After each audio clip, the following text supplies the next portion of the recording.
Good evening, I'm Dennis Ward, and this is Face to Face.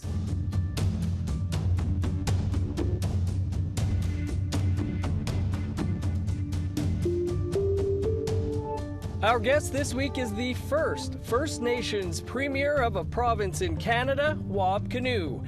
Prior to becoming the Premier of Manitoba, Kinew was a rapper, broadcaster, and university administrator. He was first elected as an MLA in 2016 and elected leader of the Manitoba NDP in 2017. Kinew was sworn in as the 25th Premier of the province in October 2023. Premier Kinew, great pleasure to have you here on the show. Thanks for having me. Welcome to APTN. As we were just saying, I guess you were an intern here about a generation ago? In the last millennium, maybe. I came here for a cup of coffee. I think that was about it. Yeah. Nice. Well, great to have you back. You know, as we mentioned, there's a somewhat unlikely path, perhaps, to the Premier's office for yourself. Was a life in politics something that was always in the back of your mind? Not really, because I grew up around politics, First Nations politics in particular. My dad was a chief and a regional chief, and my mom was political staff, or technical staff, as they say, in the First Nations political world. And so that being something my parents did was not the thing that I wanted to do when I was a kid, right? But over the years, you know, I think the lessons they taught me and the experience that I had learning from a lot of great mentors across the country, it did make the transition into this world a lot more doable. Although you did ponder a run for national chief, though, did you not? Yeah, that was about probably 10 years ago now. Yeah, kicked the tires on it, and you know, it's a pretty clear message when the people that you ask to be on your campaign team say no. Then maybe it's not the time to run for office. Right. So yeah, so I waited, and yeah, it was all good. Like I'd been asked by different people to enter different levels, whether First Nations, federal, politics, etc. But being a dad with young kids, I didn't want to be away from them in Ottawa or anything like that. So when the provincial opportunity came around a few years later, I realized, yeah, it's going to be long days, but at the end of the day, I'll be at home with my kids, and we'll still have the family time. So I just figured, yeah, time to put my money where my mouth is, kind of thing. Was, you know, you've written a number of books, broadcaster, a musician, hip-hop artist. Were those your writing, music, your passions, first off? Well, I mean, those only became my passions after the NHL dream died, right? Yeah. So like most kids, I was probably into sports and playing hockey and all that. And yeah, you get older and you know, different things appeal to you. So music and writing and creative pursuits of different kinds were really important. So I don't know, I just think for young people out there, just do whatever you're passionate about and try to do right by people along the way, and you know, ride the wave, and next thing you know, you'll find something that appeals to you. Next thing you know, you'll be Premier of a province. Maybe, yeah. Like you said, you kicked the tires a couple of times. Was there a moment when you knew that, yeah, you're ready to put your name forward for politics? I think that the death of Tina Fontaine was a big moment for me personally, because I was working at the University of Winnipeg at the time. And there was a site that we ran there called Wet'suwet'en Learning Center. Did great things for kids in the inner city, Anishinaabe language, Cree language, math camps in the summertime, bringing young people from the neighborhood into the university environment, sports and recreation opportunities. And so we felt really good about what we were doing. But very tragically, the back of our building is one of the last places Tina Fontaine was seen alive. And we didn't know it at the time, but in the aftermath, we saw her on the security camera within a short while before she went missing. And as all of that came clear, and we were, I think, organizing the march and vigil that followed, you know, I just asked myself, I'm somebody who's got a ton of opportunity, you know, I'm very lucky in my life.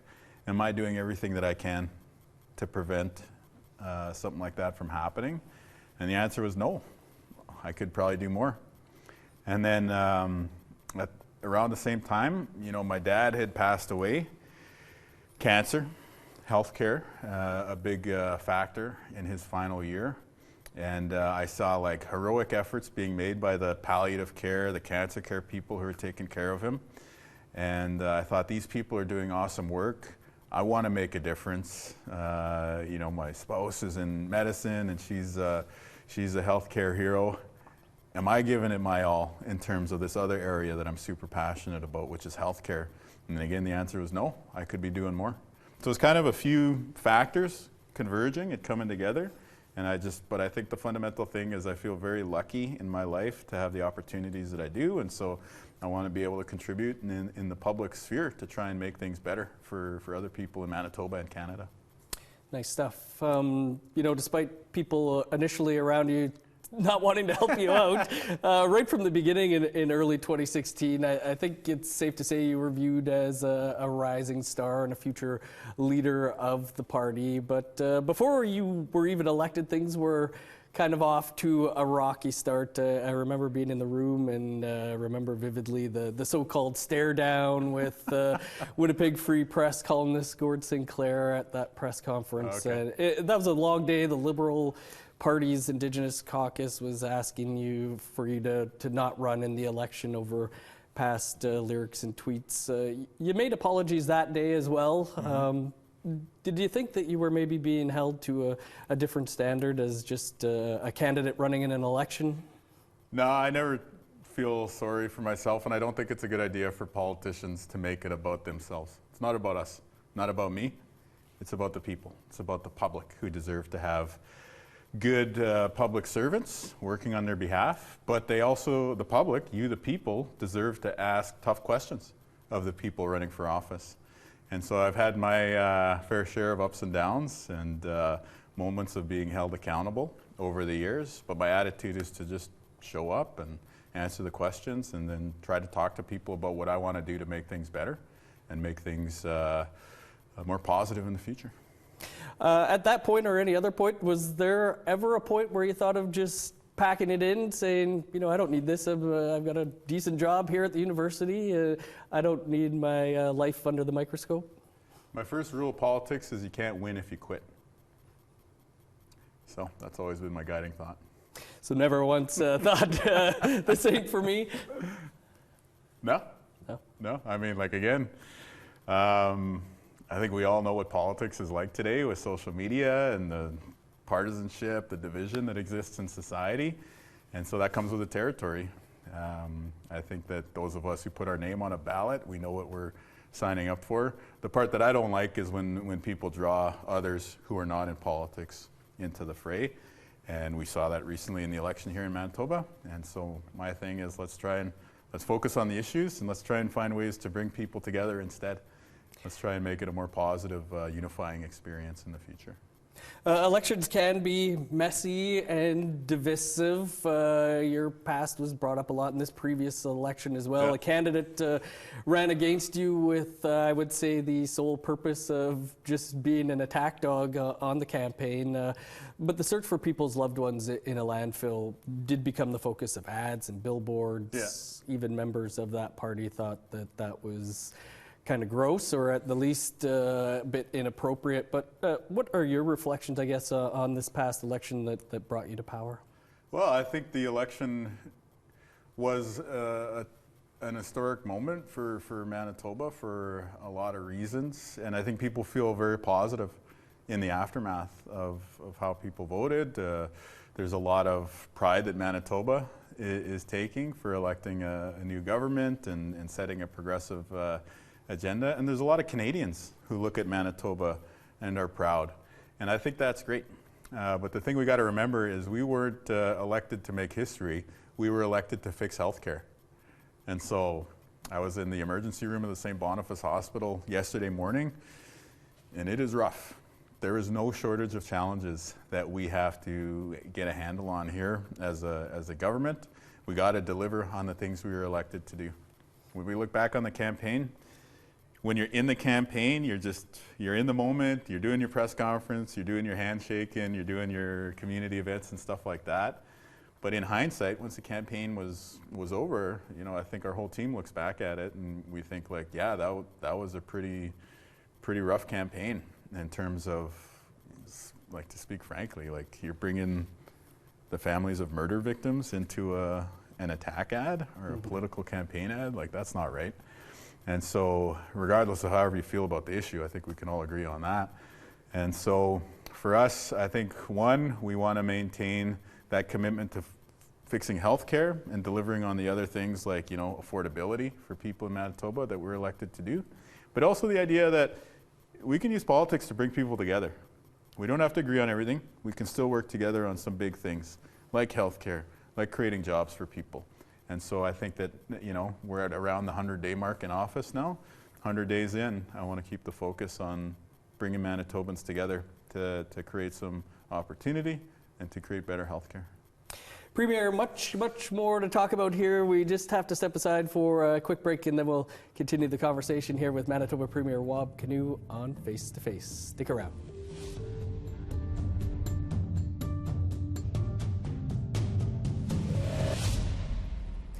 Welcome back to Face to Face. Our guest this week is the Premier of Manitoba, Wab Kinew. And Premier Kinew, we've been talking about election night prior to the break here. And during your victory speech, you again addressed some of the troubles in your past in a way that I think hit home with a lot of people from many different political spectrums as well, talking about your story of redemption. And it was a message to young people, but to young Nietzsche's in particular. And here's some of what you had to say. And so to young people out there who want to change your life for the better, you can do it. But here's the thing. You have to want it. You have to want it.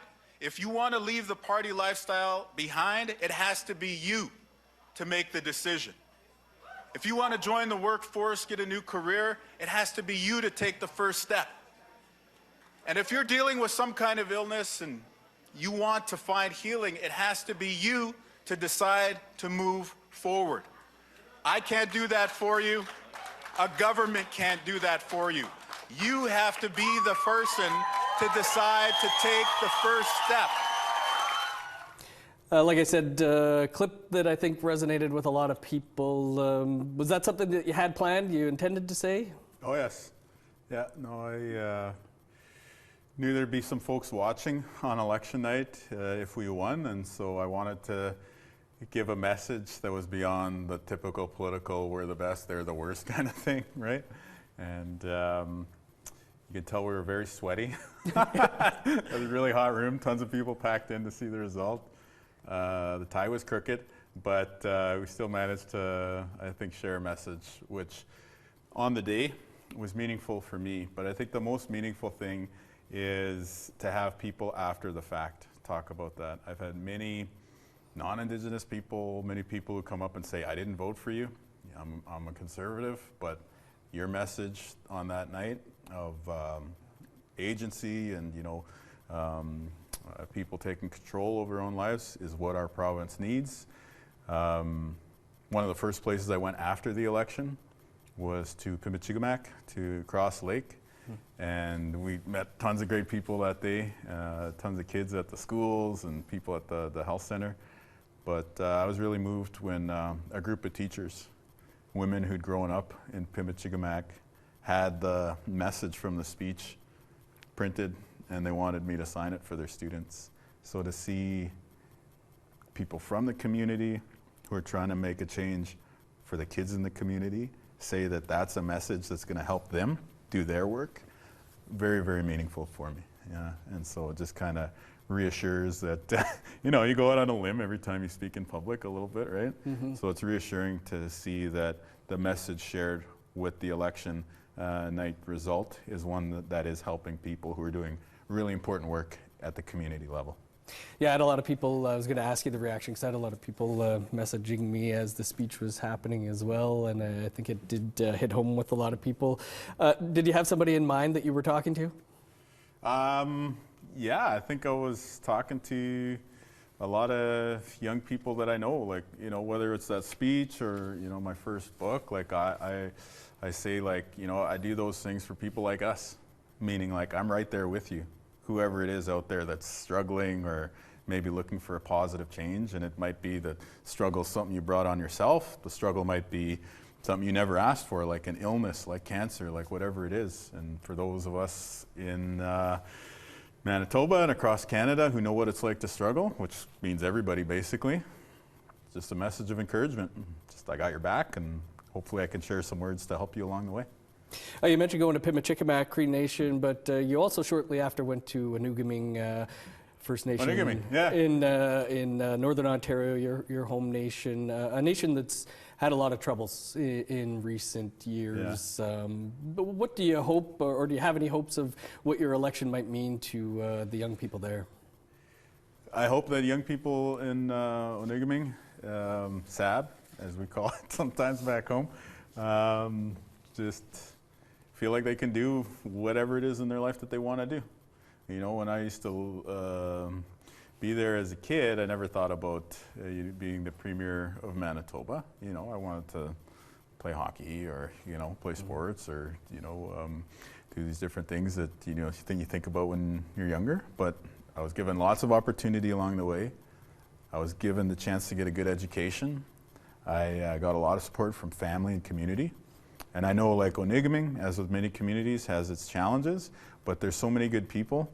We have such a strong culture and language there. We have such strong families there that I'm like totally confident that any young person from Oning can achieve whatever dream it is that they have. And I'm not encouraging you to do politics. You know, it's got the ups and downs that I talked about. But if you want to achieve in sports, arts, medicine, business, culture, whatever it is that you want to do, you have a family, you have a community, you have a culture that backs you up, and you should feel empowered to pursue your dreams. Turning back to the election, I guess, like we said, like it or not, the landfill issue was certainly part of the election. More than a year after police made it known that there are likely the remains of 2, if not 3, Indigenous women in that landfill. No search has happened yet. Your government is committed to assisting with that. What does that support look like? Well, I think the support started with just trying to have a level of respect and communication with the families. And that's some of the work that we've been doing so far since the election. Invited the families of the 2 women who are assumed to be in Prairie Green. We invited them to the legislature, just apologize for everything that they went through. We smoked a pipe together. I want to show them that like we're serious about having a culturally respectful conversation and dialogue with them. They had some tough questions. They had some, you know, things to get off their chest, I think I can say, because everyone would, being in their situation. And so we just started it from there. And now where we're at, we're in that machinery of government. Like, what is a budget look like? What does the process look like? How do you do the health and safety? What is the structure? You know, like all these different kind of more procedural things. And so we're still gonna keep that dialogue with the families open and the Indigenous leadership, and we're gonna get this thing done.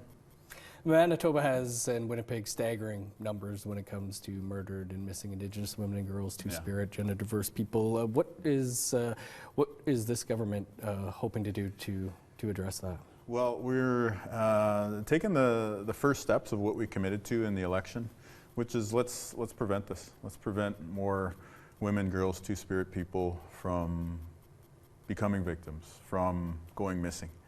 And so we've set up a cabinet working group, committee, where you have, and it's led by Indigenous women who are part of our cabinet. And so they're going to be able to work across the different departments and pull those things, whether it's the support for a family, whether it's a housing resource, whether it's something in the world of justice, bring those things together to try and have a good approach. We hired Cora Morgan, who is, I think, well known to a lot of folks. She was Manitoba's First Nations child and family advocate here in the province, so helped a lot of families with the CFS system, with internal family supports that were needed with lots of things. So she's joined the team. She's got a lot of credibility. And right now we're putting our budget together for 2024, 2025. And I think when we bring that budget forward, that's where you're going to see some of those bigger steps of things that are going to make a difference to keep people safe in the community and to help the prevention side too. You know, help the kid or help the teenager or a person of whatever age to be able to find safety and support so we can avoid having these tragedies happen. Premier, we're going to try and squeeze in some more questions here. We just got to step aside for one more quick break, and then we'll continue the conversation here with Premier Wab Kinew on Face to Face. Stick around.